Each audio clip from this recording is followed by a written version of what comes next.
creative opportunities. If you're just going to throw music under everything, that's it. Yeah.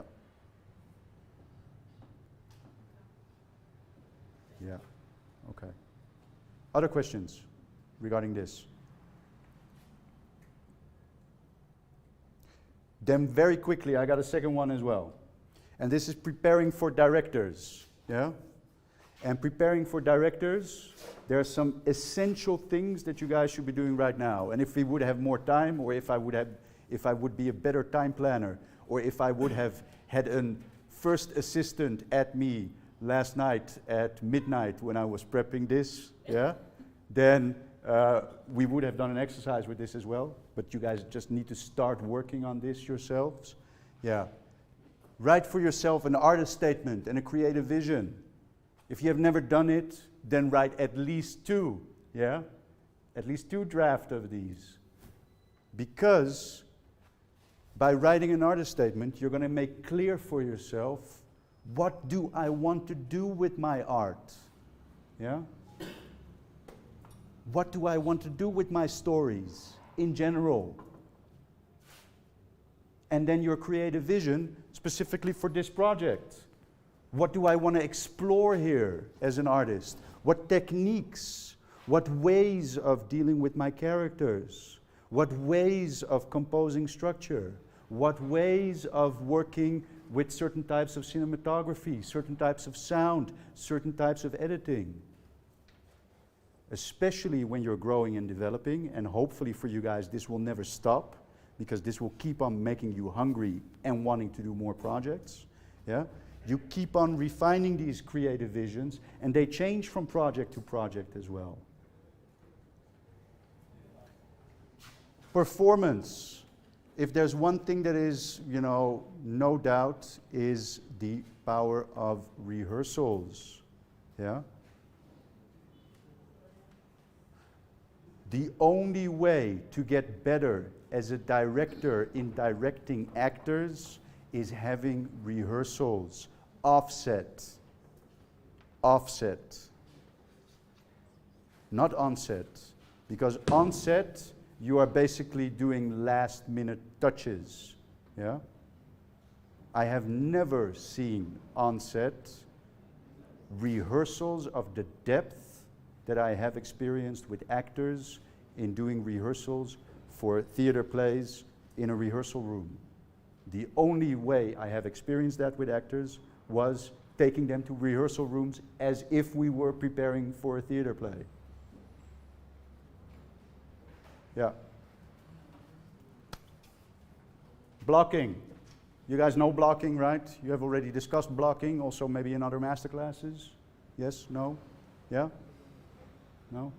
Blocking is basically how are you going to put everything for a certain scene, and how are you going to let your characters move, what happens with your characters and the camera as a consequence, etc., etc. Yeah? The quick way to think about your blocking, because hopefully you already have at least a rudimentary storyboard, right?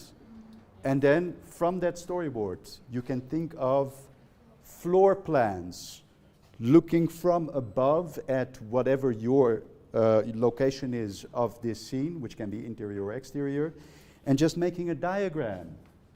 Very simple, I think.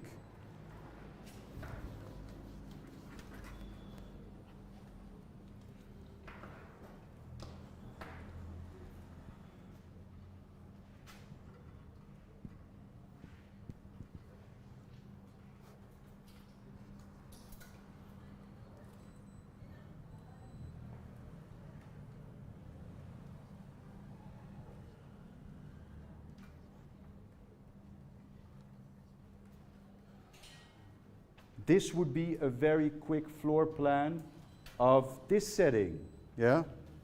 We have Arlo, maybe our main character, maybe not, I don't know, yeah? We have a couple of essential characters spread out throughout the room, and then we have a bunch of extras atmosphere. Sorry guys, don't take it personally, it's just for this little example, yeah? And then you can go like, okay, this guy is moving from here to here, and then he talks, and we have this exchange. But at a certain point, he upsets person Y, and person Y walks over there and then smacks the laptop. Enough with your boring talking. We wanted to do more today. Yeah? So, and you make that clear in a floor plan drawing, what is exactly happening. Yeah?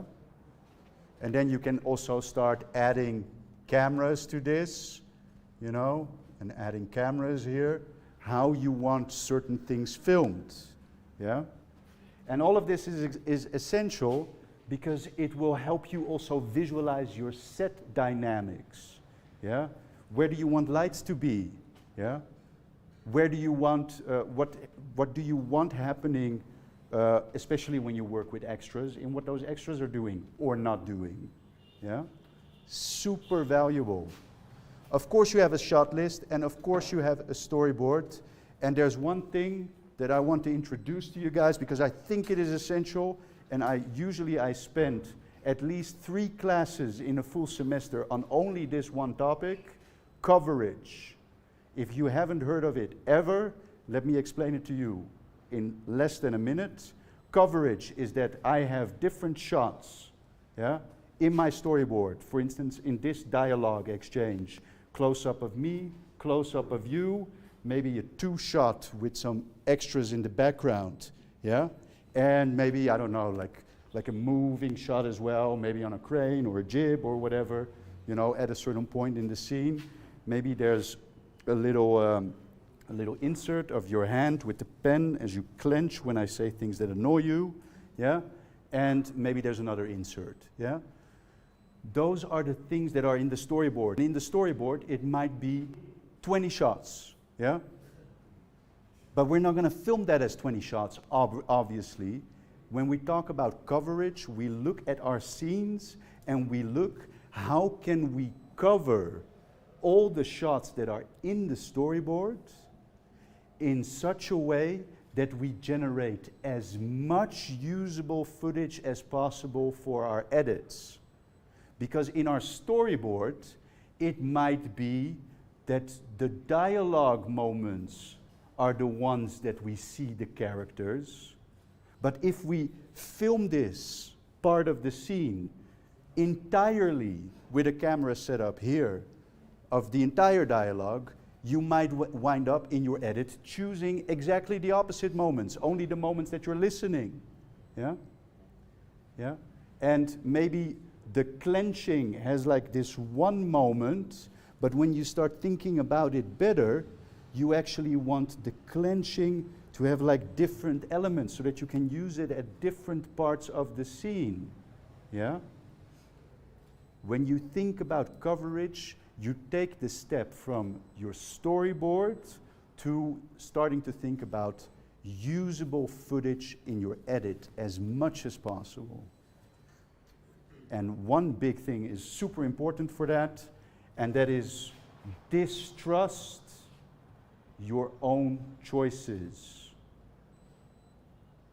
And what I mean by that, you might have been super clear with your director of photography, yeah? And you guys were talking about it and were super convinced, we're gonna do a beautiful moving camera and it's gonna be on a Ronin, and it's gonna walk through the audience, it's gonna be super awesome, and we have these moments and people looking, and then this happens and then the camera moves and it's diverse and it's fantastic. It's Paul Thomas Anderson, the beginning of Boogie Nights, we have to film it this way.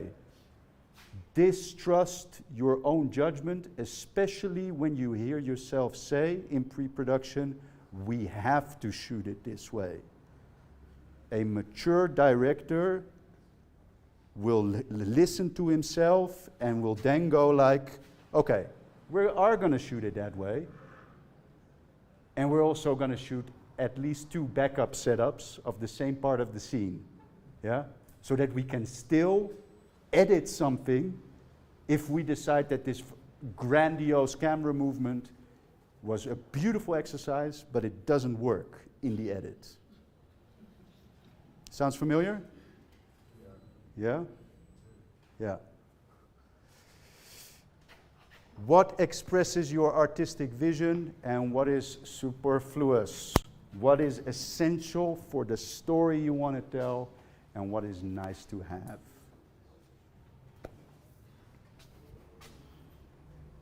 Questions about these?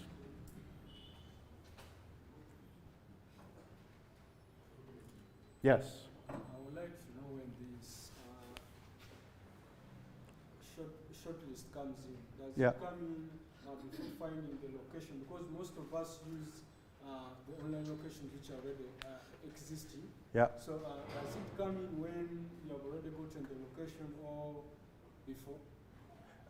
It depends, but if you want to be smart about it, yeah, you have a storyboard of your ideal situation, you location scout to actual situations, and then based on that location scouting, you make floor plans of how does this actually fit in that location. You do your blocking based on that reality of that location in your floor plan, and then based on that, you go like, okay, how do I now smartly create coverage? And that you throw into your shot list. Yeah? Because in your shot list, you in the end put camera setups. Yeah? That is the smart thing to do. Because for this hypothetical situation, you need 1-2 shot, you need one close, and you might need a jib and one closer camera, probably with a different lens for the clenching. Yeah? So that's 5 setups that you're doing to cover maybe 22 shots in your storyboard. Yeah? And in your shot list, you put your setups. Yeah? Clear? Okay, cool. Other questions?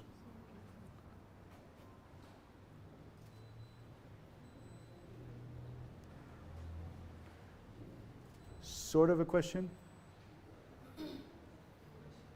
Yes, yes.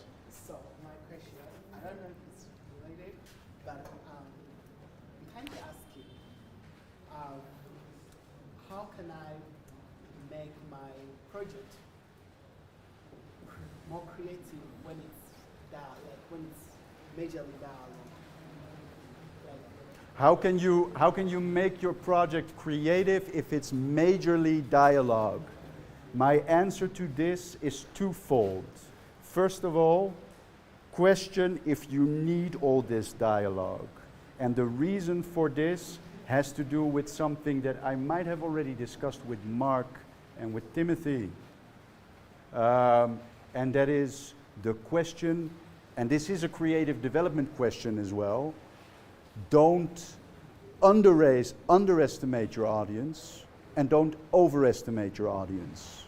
Meaning, don't think your audience are idiots, and because they are idiots, you need to explain everything to them, and explain everything to them in dialogue.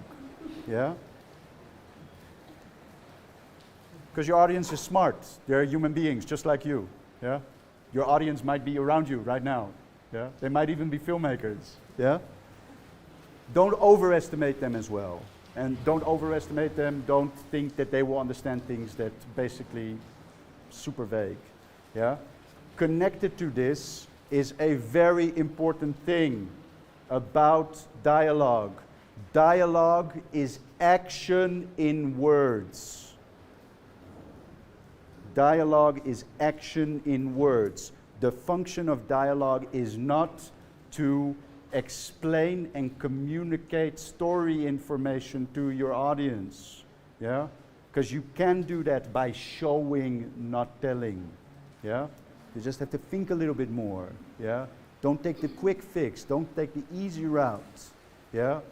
I can show that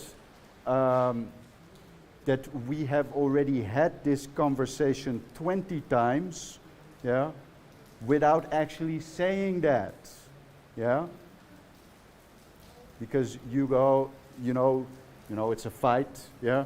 You go and you start talking like this, and I go like, and that already says it all. That already says it has happened before, yeah.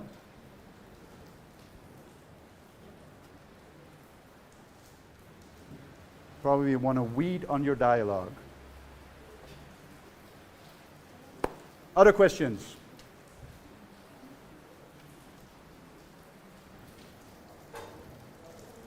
Okay. It's all about the story, always. You got a question about what we just talked, or more already in this? Yeah?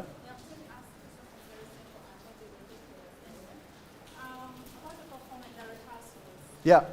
I just started directing recently, and it's some course I'm doing also. So, my mentor, whom senior director, was telling me the best way to for actors to rehearse is not to just get them, because me, I have my idea. I've got a studio where I like to have them, like if we have a shoot next week, how about the whole of this week actors are rehearsing? Yeah.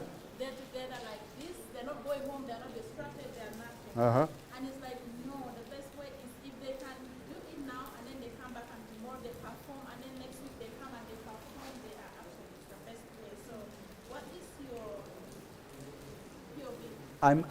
I'm not sure that I understand the problem.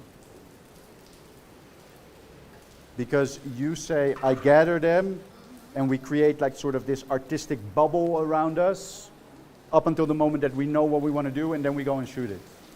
That's, and this person says, we are also human beings, and we are also husbands, wives, fathers, mothers. We work for 2-3 hours, then we go home, then we have another rehearsal next week, and then at a certain point we go and shoot. These two approaches, right? What works for you? I cannot answer that question. If you want to create that artistic bubble, if that is part of the creative process that you want to facilitate with your actors, then that is what you need to do. Because for you, this sort of timekeeping way, okay guys, it's 5 o'clock, you were in the middle of rehearsing a very emotional dialogue scene, but 5 o'clock, let's start over again tomorrow. Yeah? I'm not telling you if that's right or wrong. It depends on your personality. Yeah.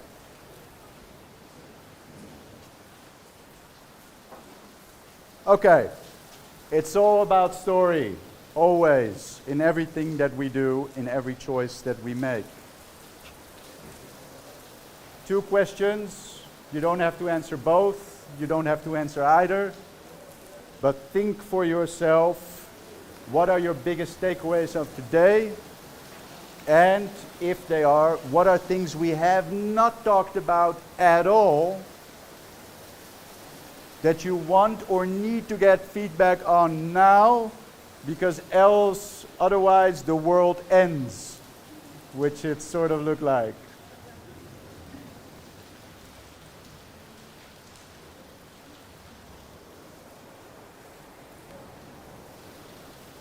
Who wants to share or who wants to answer a question? Let's start with the first one. Biggest takeaways. Any contenders? I think for me it was asking what if, and not just asking what if once, like continuing to follow where that what if takes you. Yeah. Even just sitting here, I've been like thinking about myself and asking and like discovering new things that I might want to change. I think I was doing that before, but not in the same way, not as in depth. Yeah. Because I think I was very kind of a bit too committed to the initial original story that I had to ask, to constantly be asking. Yeah. For you, I really recommend the Truby book, Anatomy of Story, because I've worked on projects myself and with others using that method in that book, and we wound up with something totally different than what we started with, and it was great. Yeah. Thank you. Anybody else? Biggest takeaways? Yeah. I think my biggest takeaway of when I overwrote everything that I've learned today is that as a creative person, you can never be creative enough. You know, you just always have to. You'll always learn new things every day here and there. And we should, the directors, from the director's point of view, you have to learn to trust the people you work with around you, and also see from their artistic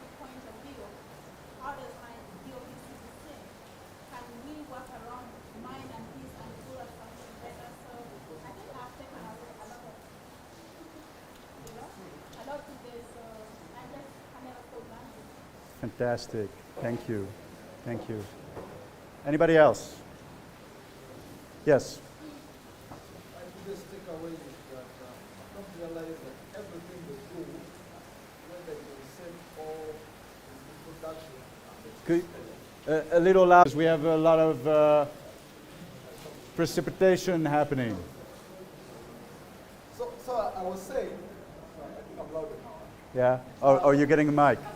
Maybe, I don't know. Tell me. So I was saying that I don't realize that everything that we do, like every decision that we take, always affects the story that we are telling.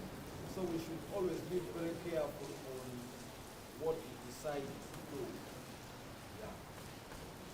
Good. Go crazy, but go crazy with caution. Yeah. Thank you. Any Q&A?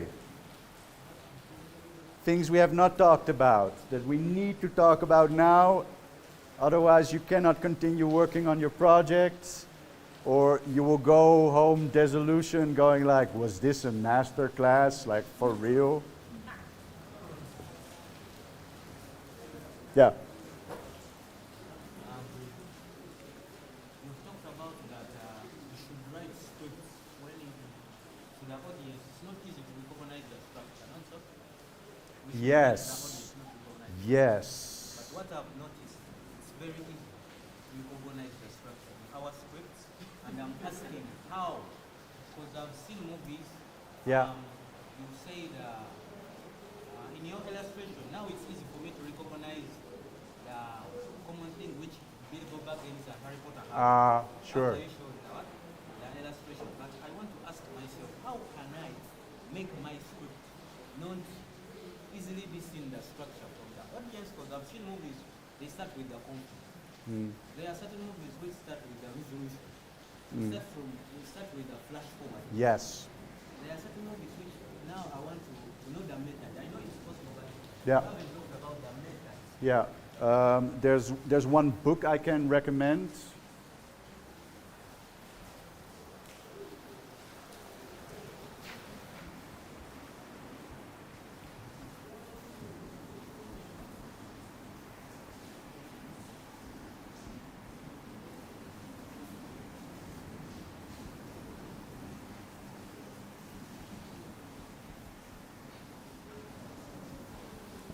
So the author is Danziger, or Dassiger. I might have added an N that should not be there. And part of the title is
When the world looks at you, they think you're too young, not wise enough, nor strong enough to fathom the complexities the world brings, to break barriers and be the change the world seeks. But when I look at you, I see much, much, much more than that. I see strength and tenacity, boldness in your creativity, beauty in your diversity. Like a phoenix, you rise above every adversity. The world's not ready for what you've got in you. I see the sun rising upon a new day, shining a light on a new wave of champions, brave enough to find a new way. I see you with a vision of an eagle and a heart for your people. I see you become a team that sets out to pursue a dream. With each and every stride you make, I see your golden heart. Selflessly giving to each cause you take, I see your hand. Selflessly reaching out, hoping the world sees the change you make. I see Amukasa from Masaka, Akorobe from Kotido, Amukoda from Palisa, Amutuzo from Kisoro, Anabimanya from Katereza, fighting against all odds for the rights of his generation, giving young people hope to live another day, educating young people to make the right choice. I see a pioneer of a new age, rewriting history on a new page, birthing a new generation, beaming with ideas, reconstructing the 7 spheres of life. Oh, I see life like never before. I see you. Ye nkulaba ndaba omuvubuka envumulo, omuvubuka eyeefubako okulwanyisa empologoma y'obwavu ng'ate naki nalo kulaba totudde nkulaba. I see you pushing boundaries with each and every stride you make. I see you in a farm, a school, a hospital, on stage. I see you building your nation brick by brick. I see you bring your uniqueness to each and every fabric you weave. I see you thinking and working your magic, moving the world with every click you make, giving only the best you've got, engraving your name on the souls you touch each and every single day. Oh, I see you. Yes, you. In you, I see an icon. YFF program. Now I have some brand to make this short film, and I've got my amazing director, good writers, and let's say I've put my pieces together. Does it matter what camera I would use or what equipment I would use to shoot my film? Let's say I have my what can give me the full HD, and that's what I can afford. I go for it, isn't it? Oh, I'm looking at film as a business. Is that authentic enough for the business perspective? Of course, you know, like, depending on what you're doing, if you want beautiful imagery with fantastic bokeh, yeah, depth, with fantastic camera movements, with beautiful different focal lengths, yeah, then you're talking about, you know, at least a Blackmagic with a set of primes and a whole bunch of rails and jibs and other stuff and a whole bunch of lighting to make it look the way you want to. But if you have a raw story, yeah, a raw story that doesn't even have tripods because everything is handheld and the camera is shaky, you know, and you might even, you know, in coloring make everything black and white because it's raw and it's representing the streets or the slums or whatever it is, yeah. You can shoot it on an iPhone, you know. Depends on story. Yeah. Yeah? Go study my story. Okay, guys. In good tradition, I have gone over time. But I'm not going to torture you guys anymore. Although I don't recommend that you guys go out now. Maybe wait a little bit. But you guys are Ugandan. You know better than me. Thank you, guys. I hope you have learned a bunch of stuff. I have learned from you guys again. Thank you.